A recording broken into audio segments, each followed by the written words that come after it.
He didn't pack much. 2 suitcases. One carry-on with his daughter's stuffed rabbit.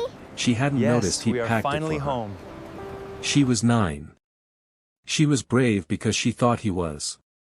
The house in Chicago was gone. The equity, gone.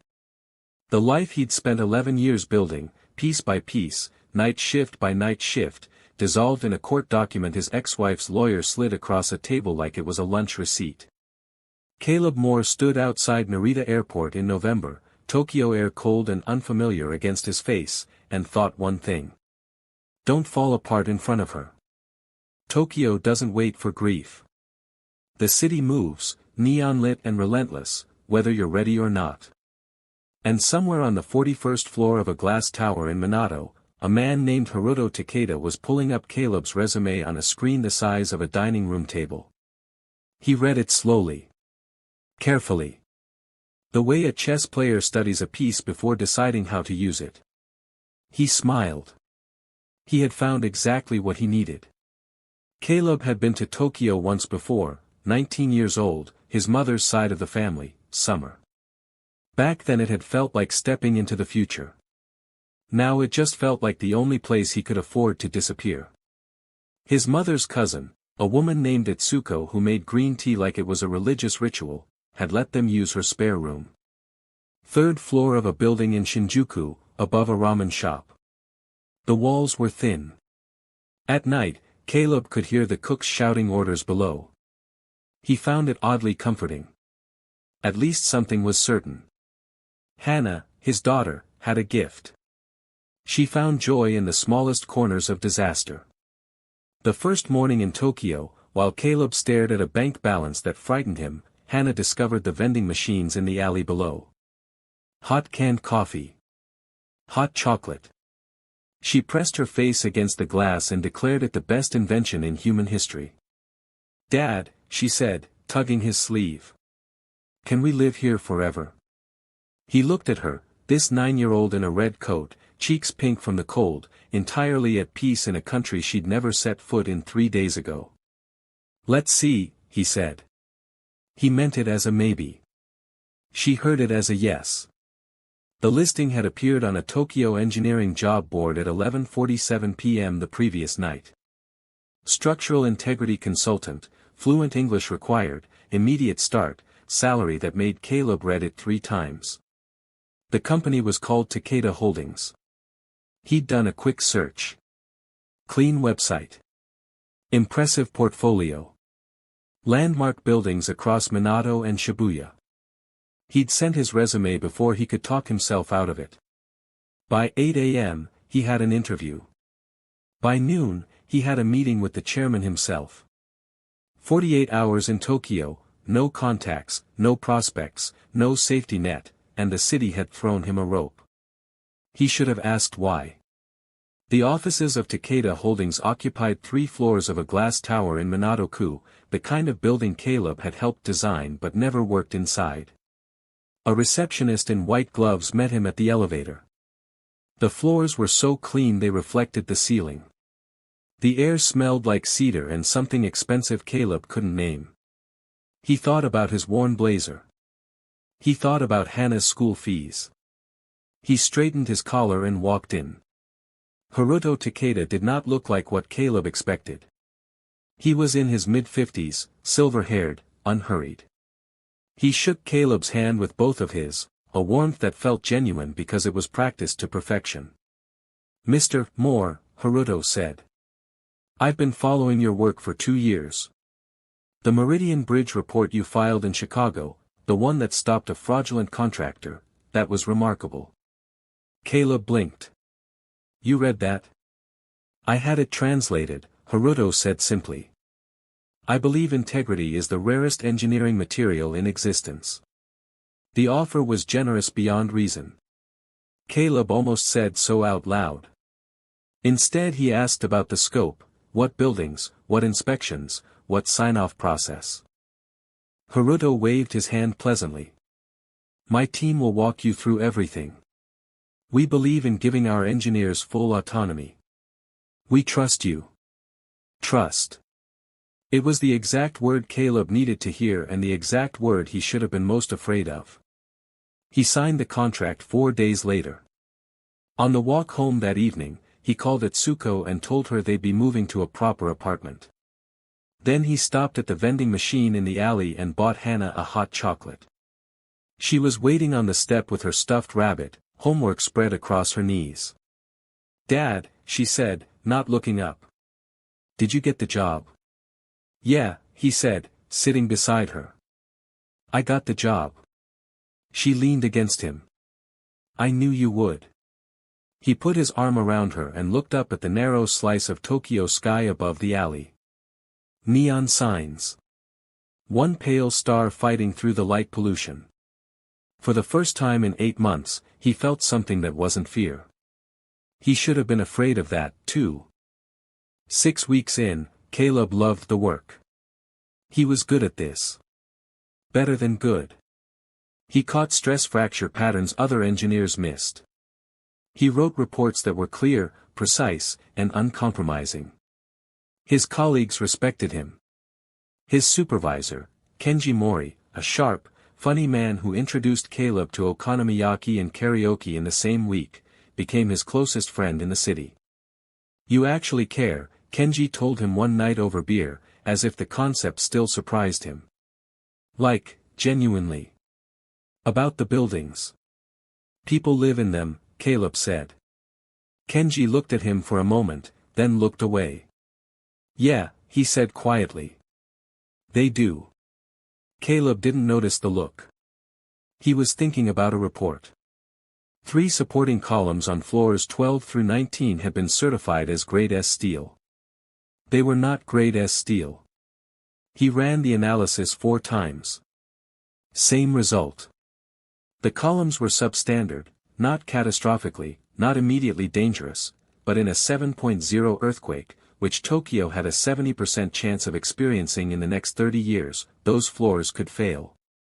280 families. He pulled the certification file. The name on the sign-off was his. Caleb Moore. Certification date, November 18th. He had been in Tokyo for 12 days on November 18th. He had never seen this building. He sat very still for a long time.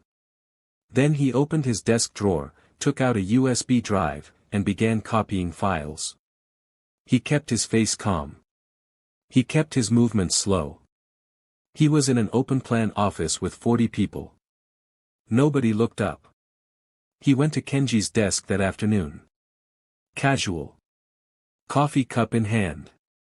"Hey," he said. "The Narima certification, did you process it?" Kenji didn't hesitate.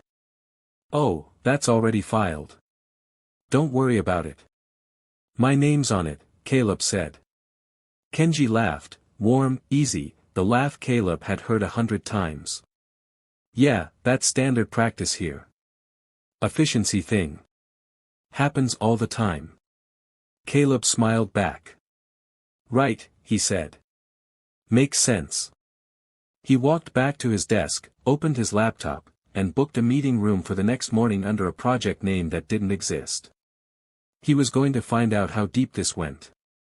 He had no idea. The message came through a professional networking app at 7:14 in the morning. No profile photo. Username, iwayuke_fa. You copied files from the Narima project. Delete them now or leave Japan by Sunday. Caleb stared at his phone. How? He'd used a personal USB. His personal laptop. He'd never opened the files on a company device. He typed back, "Who are you?" The reply came in seconds. Someone who knows what they did to the last person who asked that question. Meet me. Shinjuku Gyoen. 6 p.m. Come alone.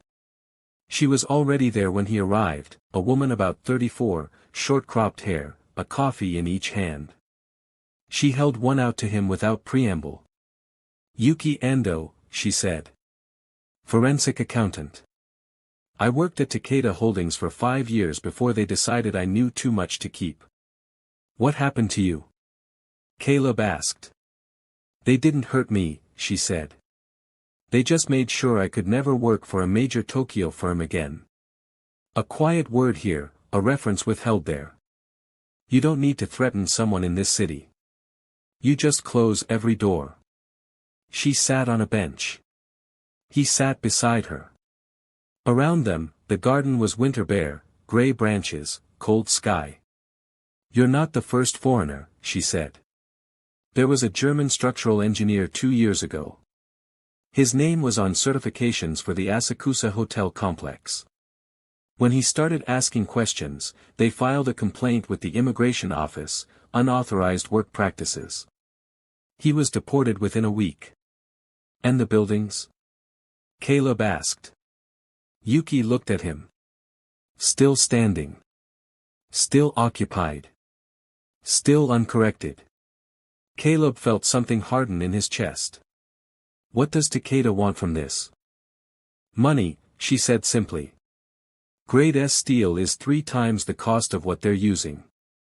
On a building this size, that's 30-40 million yen in savings. Multiply that across 12 projects in 4 years. She paused. And a foreign engineer's name on the paperwork gives them a scapegoat if anything ever goes wrong. She turned to look at him fully. Mr. Moore. You have a daughter here. He went very still. I know, she said.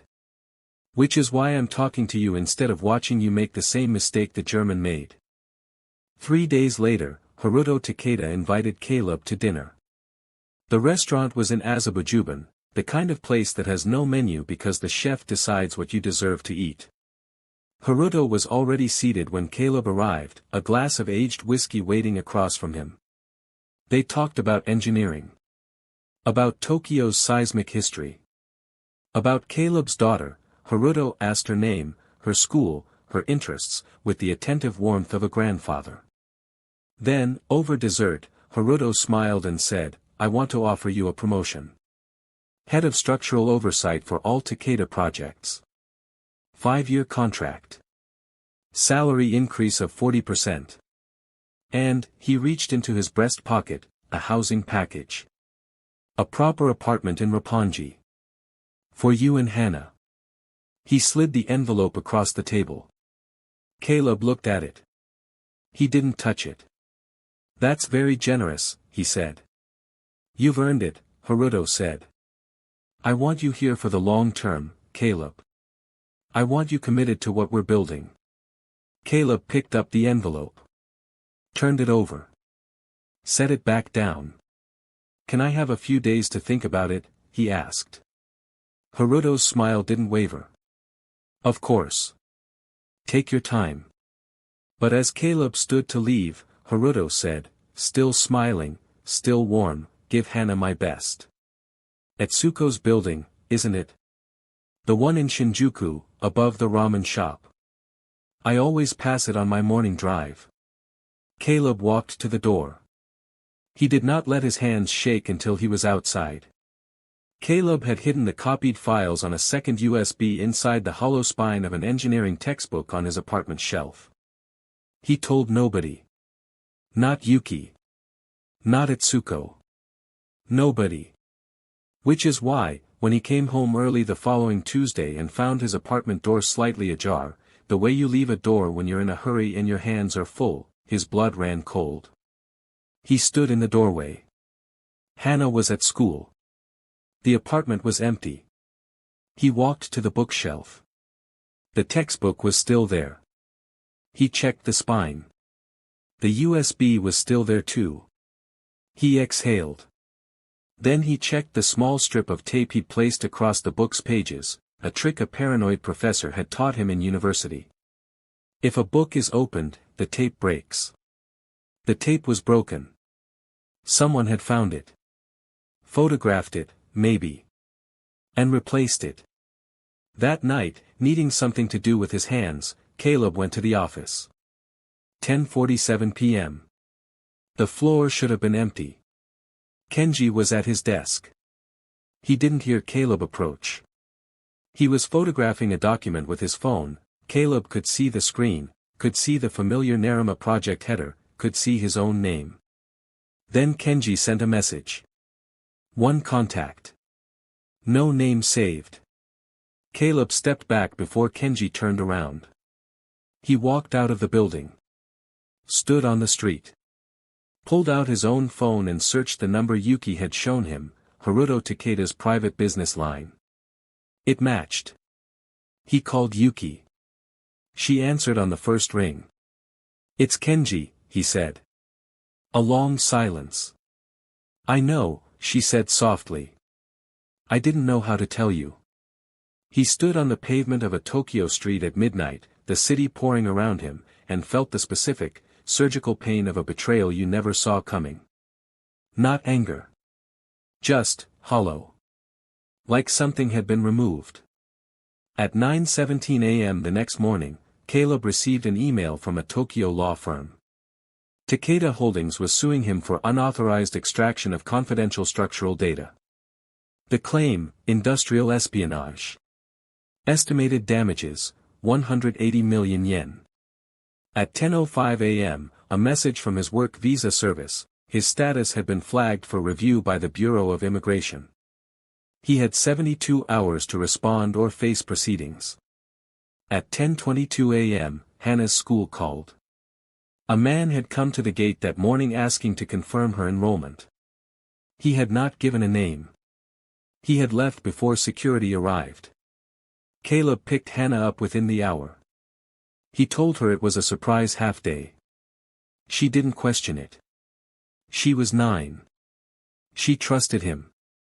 At 2:14 a.m., someone knocked at his door. He opened it. Yuki stood in the corridor. Wet coat. No umbrella.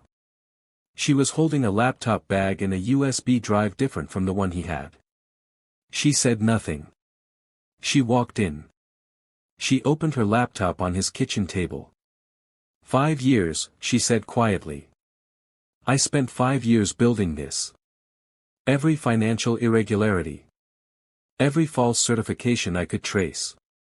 Every payment to the officials who looked the other way. I've been waiting for someone who could corroborate the structural side. She looked at him.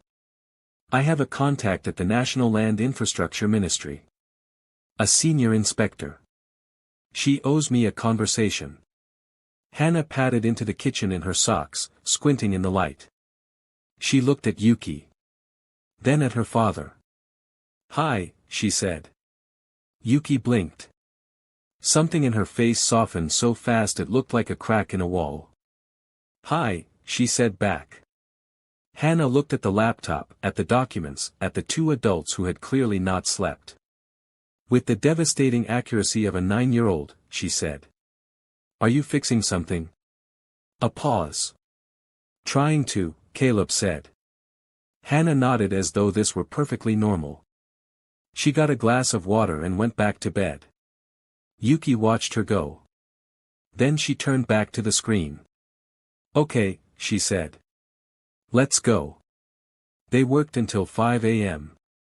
Yuki's documentation and Caleb's structural evidence, together, they built something undeniable. At 6:03 a.m., Yuki sent a secured, encrypted file package to her contact at the National Land Infrastructure Ministry. Then they waited. Hannah woke at 7. She found them still at the kitchen table. Yuki had fallen asleep in the chair. Caleb was staring at the ceiling. Dad, Hannah whispered. Is she staying for breakfast? Caleb looked at Yuki sleeping across from him. This woman who had carried 5 years of dangerous knowledge alone. Who'd shown up at 2 a.m. in the rain.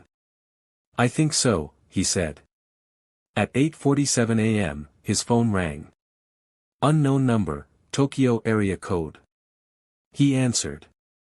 A woman's voice. Precise, official. Mr. Moore. This is Director Ishikawa, National Land Infrastructure Ministry. I've reviewed what was sent to me this morning. A pause. I need you in my office at 10 o'clock. Don't bring a lawyer. Bring the originals. He looked at Yuki, now awake. She nodded slowly. Caleb Moore put on the only suit he'd brought from Chicago. Hannah tied his tie for him. She'd learned how from a YouTube video 3 months ago and had been waiting for a chance to use it. "You look important," she said. He looked in the mirror. For the first time since the night the Chicago house was taken from him, he looked like someone who wasn't running. He walked out of the apartment with Yuki beside him. Tokyo was beginning. Trains moving, vendors opening shutters, the city exhaling the night and beginning the day. And somewhere on the 41st floor of a glass tower in Minato, Haruto Takeda had not yet been told. He didn't know the files existed. He didn't know Director Ishikawa had already forwarded them to the National Infrastructure Oversight Committee. He didn't know the man he had chosen as a scapegoat had a 9-year-old daughter who tied his tie. He didn't know any of it. Yet. The screen fades on Caleb walking through those ministry doors. We don't see what happens inside. We don't know if Director Ishikawa is clean, or if Takeda's reach extends even there. We don't know if Kenji will break, or protect himself at Caleb's expense. We don't know if the 72-hour clock runs out before the investigation begins. We don't know what Haruto Takeda does when he finds out. If you made it this far, you already know. You know what it feels like to watch someone fight with everything they have when the deck was stacked before they even sat down. Caleb's story isn't over. Part 2 is coming. And what Haruto Takeda does when he finds out is something I genuinely did not see coming when I wrote it. Subscribe so you don't miss part 2. Hit the notification bell. This channel moves fast and don't wait for someone to always tell you when something new drops. And if this story hit you the way I think it did, drop the words, "tie scene," in the comments. You'll know why. And so will everyone who made it to the end. I read every comment. See you in part 2.